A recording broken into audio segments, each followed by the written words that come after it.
October 2025 ते November 2025 आणि जानेवारी 2026 ते मार्च 2026 या कालावधीत अवकाळी पावसामुळे शेती पिकांच्या नुकसानीसाठी बीड जिल्ह्यातील 3,319 शेतकऱ्यांना 3,06,48,000 रुपयांचा मदत शासनाने मंजूर केली आहे। राज्य सरकारने 16 एप्रिल रोजी शासन निर्णयाद्वारे राज्यातील 4 विभागातील बाधित 66,312 शेतकऱ्यांना 53,76,07,000 रुपयांचा निधी वितरण करण्यास अखेर मंजुरी दिली आहे। त्यानुसार बीड जिल्ह्यातील फेब्रुवारी 2026 च्या कालावधीतील 29 मार्च 2026 च्या प्रस्तावानुसार 3,319 बाधित शेतकऱ्यांना 3,06,48,000 रुपयांचा निधी मंजूर झालाय।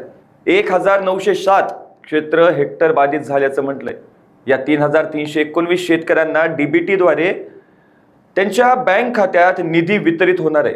चालू हंगामात यापूर्वी शेती पिकांच्या नुकसानीसाठी वितरित करण्यात आलेल्या मदतीच्या निधीमध्ये या प्रस्तावांतर्गत मागणी केलेल्या निधीचा समावेश नाही।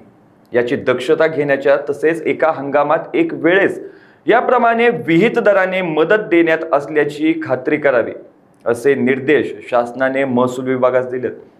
नैसर्गिक आपत्तीमध्ये शेतकऱ्यांना दिलेला मदतीचा निधी बँकांनी कर्ज खात्यात अथवा अन्यथा वसुलीसाठी वळती करू नये यासाठी जिल्हाधिकाऱ्यांनी सर्व बँकांना आवश्यक त्या सूचना निर्गमित कराव्यात।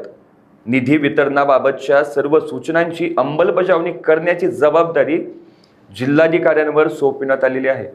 अशाच ताज्या अपडेटसाठी लोकांच्या टीव्हीला सबस्क्राइब करा आणि लाईक करायला विसरू नका।